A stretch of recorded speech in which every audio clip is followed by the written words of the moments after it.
So from the pile of video game consoles I've got laying around, this is the one I've decided to start with. This is an Xbox One S model 1681, and it was manufactured in April of 2018. It was given to me by a friend of mine who bought it for a friend of his, and for some reason no longer needed it, no longer wanted it, and he offered it to me, and I said, sure, I'll take it. Nothing really actually wrong with this thing. It does power on. As you'll see here, it comes on in a game. We had a LAN party going the other night with this Xbox, another Xbox, and a couple of PCs. And it did just fine. We played for 3 or 4 hours and didn't have any issues. As far as I know, this is the controller that came with it. And on the outside, this controller actually looks like it's in pretty decent shape, as does the Xbox. It is dirty. As you can see, there is, I don't know how well it's going to show up on the video, but there is physical dirt and hair on the outside of the Xbox. The underside is completely covered in what looks like mud. Can't be great. And you can really get looking at the Xbox controller, like down in the grooves and everything. You can see that it's seen some days. And the buttons are gummy at best, and some of them just downright don't work. Like the left D-pad here just does not work. So I think this is where we're going to start today. We're going to get this thing disassembled, get it cleaned up, and see if we can bring it back to life and get many more years of gaming out of it. As that it comes on, it just takes a while. I unplugged it. There we go. Works just fine.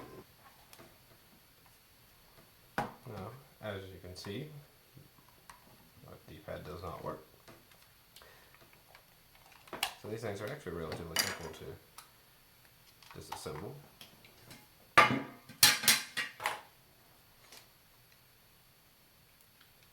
This top here.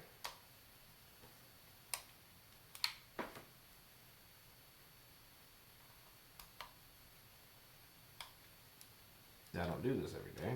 I don't remember how this works.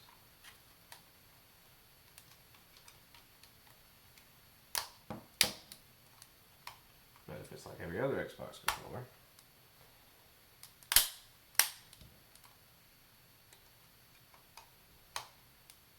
I could look up the disassembly manual, but I like figuring it out. I've never actually taken apart an Xbox One controller. I've taken apart an Xbox controller and an Xbox 360 controller. And they generally always start with this top section here, the plastic being like a guard or a cover for the screws underneath. That doesn't seem to be the case with this one. I may actually have to look up how to take this one apart, which is embarrassing because I generally don't have to do that. But I may have to in this case because I really don't want to break it. Alright, and I am back. So, I did have to go look up how to, because I could not remember for the life of me how these things come apart. And it's actually very simple. On both sides, here and here, these guys come off. I'd already started working on that one there. But it's actually pretty simple if you've never done this before. I don't recommend using a metal spudger, by the way, but if you work around the outside very carefully, it'll start to pull away.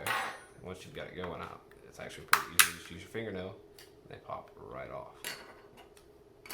So set those out of the way. Now, there's actually 5 screws. You can only see 4. These are a T9 screw. There's one in each of the 4 corners, if you will, and there's one underneath this sticker. So let me get these out. Keep it just up.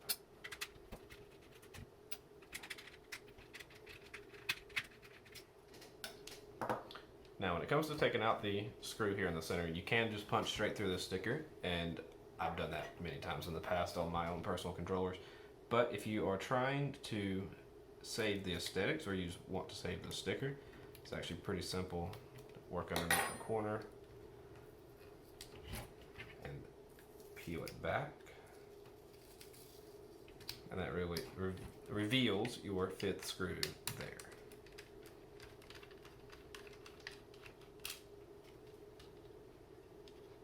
Once that screw is removed, this front faceplate will simply lift right off.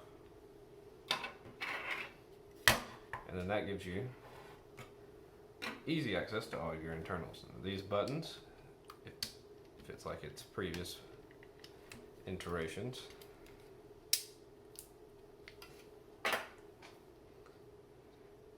should be fairly simple to remove from the board. Alrighty guys, so if you've made it to this point in the video, congratulations.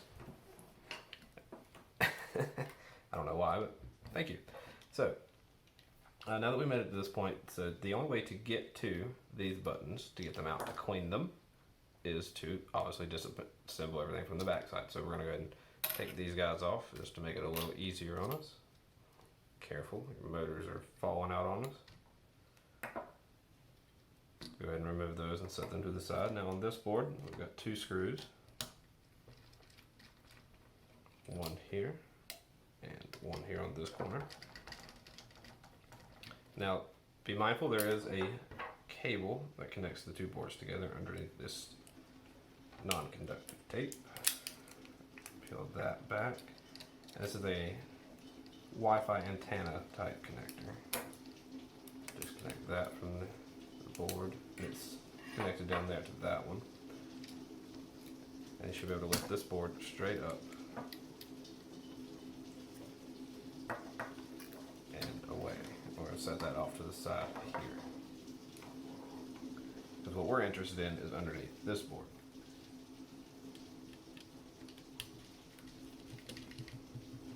And again, these are T6 screws.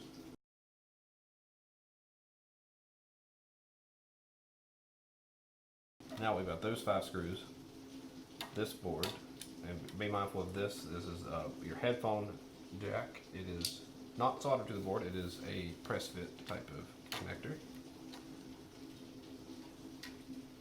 And then this board here will lift completely away.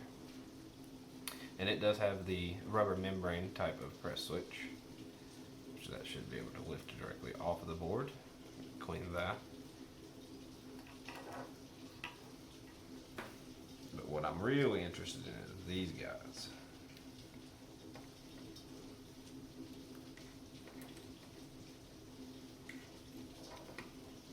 All of them pulled out.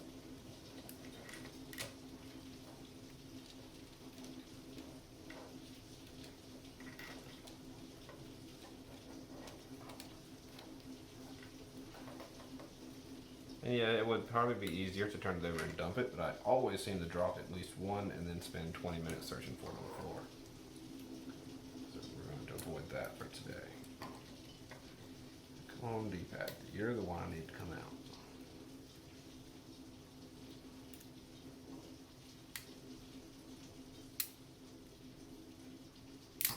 There we go. Release in from the springs. Now, I really don't see anything that would have been holding or keeping it from depressing. A lot of wear on those key switches though. You can see here it should be solid white and it is worn off.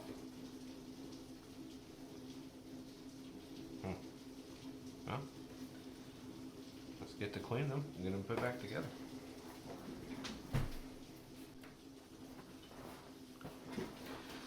So what I'm going to be using to clean the contacts and everything with is just a little bit of isopropyl rubbing alcohol. This is 91%. 99% is recommended, but they didn't have it at the store the last time I went. So 91% will work as long as you don't leave it on or submerge it in 91%. You should be okay. So we're just going to take a Q-tip with a little bit of the isopropyl alcohol on it. Gently clean around where things make contact. You don't want to put too much pressure, as well as you don't want to completely submerge or soak this in the 91%. It would probably be okay, but it's just not recommended. The board itself here actually looks pretty good, so I'm not going to worry about it too much. Mostly just these pads here.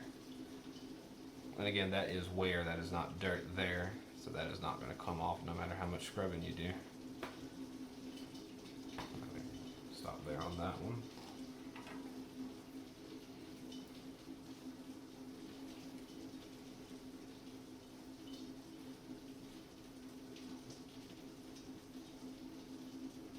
And now these triggers here, they have motors in them, and I don't have any issues with those. In the few times I've used this controller, they seem to work just fine, so I'm going to leave them how they are. With the amount of wear that's on this controller, I don't want to disassemble it 100% and risk breaking it when it does work currently.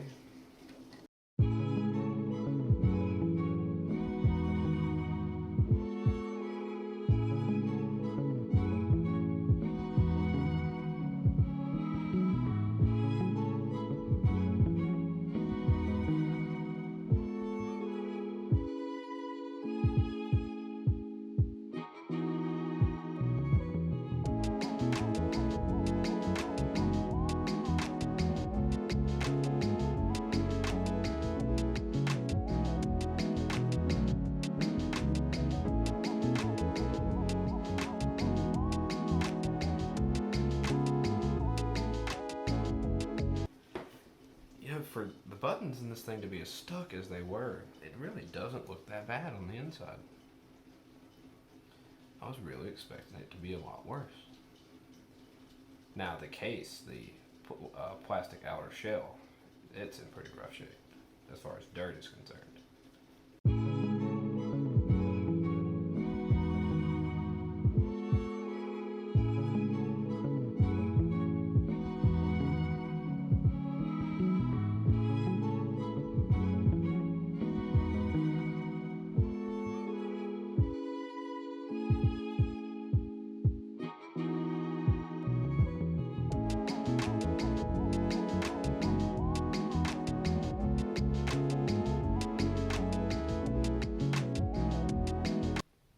So now it's time for reassembly. The main issue that we had with this controller was that the D-pad here was not working correctly. And I think I might have figured out why. It seems like the spring is bent. Come on now. Popped right off there a second ago. There it goes. As we've seen, as we've taken this thing apart, this controller has seen a lot of use. And the spring is what provides the return resistance, and I believe if you look at it from the side, you can see that it is bent ever so slightly. So I'm going to bend it back the opposite direction, and I'm going to give it just a little bit more tension by bending these arms out just ever a bit so slightly. That one looks like it's still really weak. Alright. Hopefully that will get our D-pad back and working to work. Now while that spring is off, it's actually probably the best time to put the actual key back in. Now there are 4 different size nubs on the underside. A very small one, a large one, and 2 of the normal size ones, I guess you could say. I forgot to pay attention to which way it came off, so I'm assuming the tallest one goes on the top. And if that is wrong, well, I guess I'll just have to take it back apart. I have to reinstall the spring, make sure the wire isn't underneath there.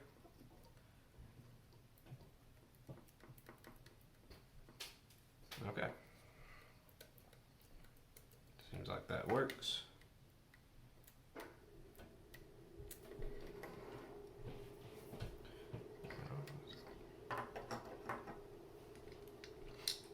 Get our buttons back in. Now these buttons are keyed, so if the button doesn't go there, it will not drop into its hole.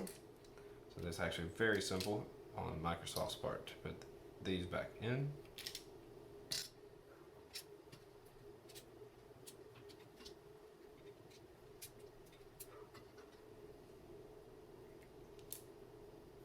Alright, now that those are in, get our motor sat in position and get ready to put our excuse me, I am getting ahead of myself. That is not the next spot. The next spot is putting this guy back in. the membrane in between the physical button and the contacts on the board. It just lays on top, right on top of the buttons here. It's not going to feel like it fits in there particularly well, and that is okay. Get our main circuit board.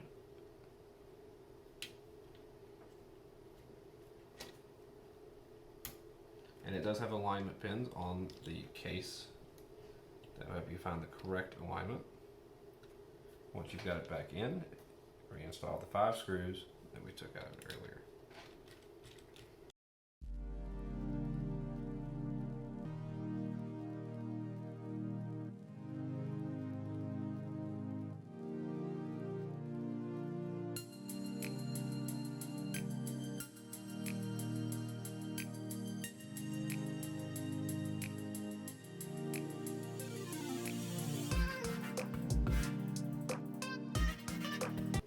Previous owner had it apart before I did, and they couldn't remember where the screw went, so we're not going to mess with it.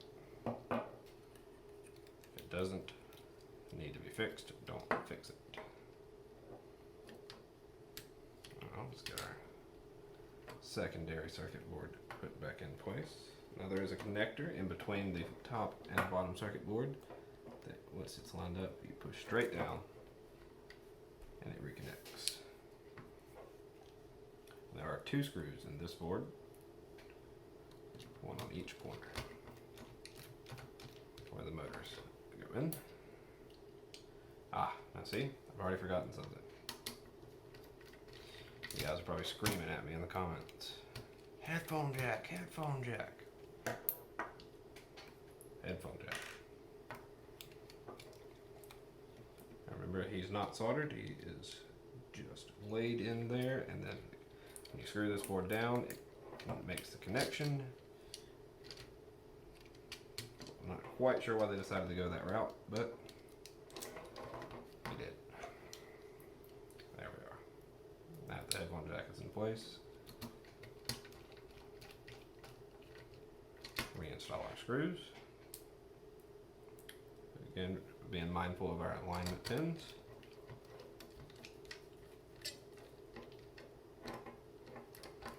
Alright. Now, set our motors back in place.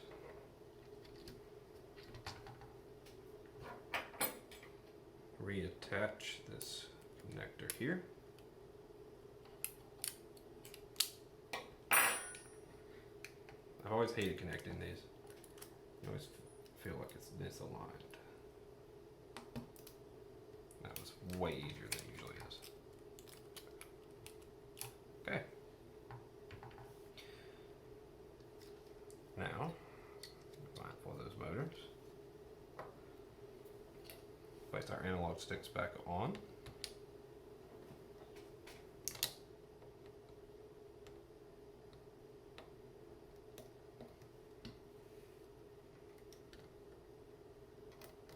And one thing I always forget to pay attention to is this button up on top and making sure that it is in correctly, and it is not.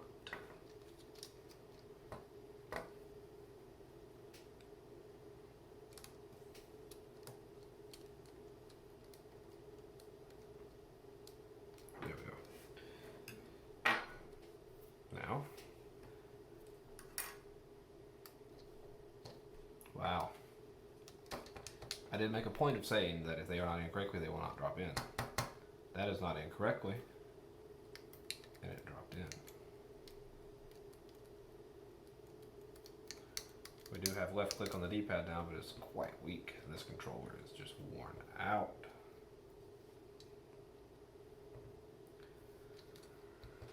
So pardon me while I completely deconstruct the entire controller again to fix that Y button. Alright, now we're going to set this to the side and return to our white body pieces. We're going to give these guys a quick clean. Nothing too special about them. A little bit of isopropyl.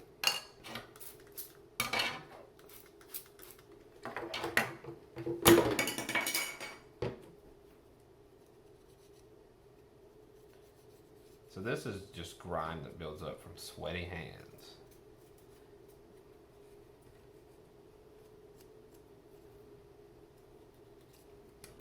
Actually, I think these are going to take a little bit more deep cleaning. Shall return. Okay, so these pieces were a little bit beyond alcohol and Q-tip. They were in soap and sponge territory. Just a little bit of mild dish soap and a sponge will clean them right up. Obviously, you want to make sure these are 100% dry before you reassemble them. Any moisture that's trapped inside will be exactly that, trapped inside, and will cause premature corrosion and premature death of your components. If you have time to let these sit out and air dry, that is the optimal solution. But a good towel down and just let them wait for a few moments before you put it back together, and you should be fine.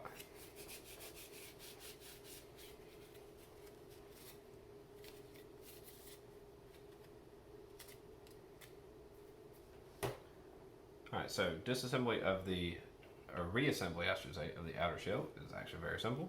Once you've got that cleaned up,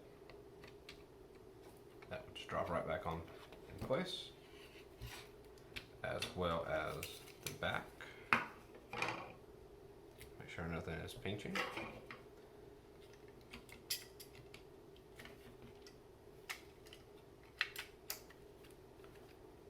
Sit right back down into place as well.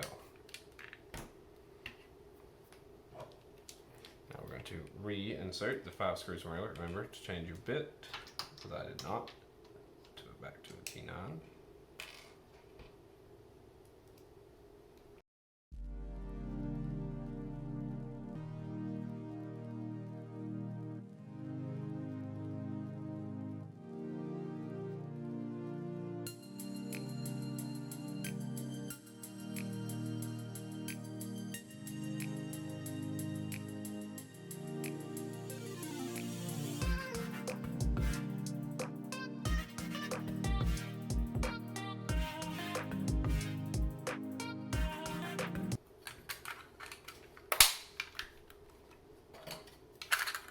Now that they're clean, they go back on there so much nicer.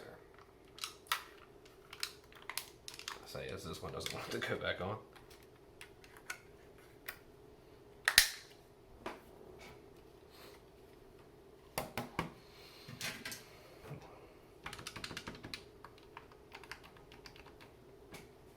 Feels better.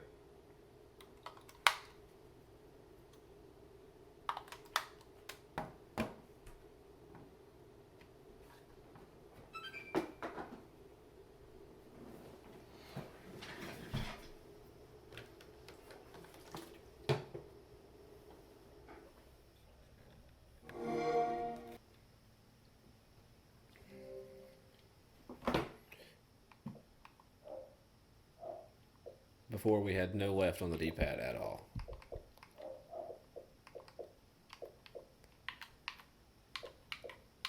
I'll call that a win. Well guys, I hope you enjoyed that video. We got the Xbox One controller, this guy here, fully cleaned and back in working order.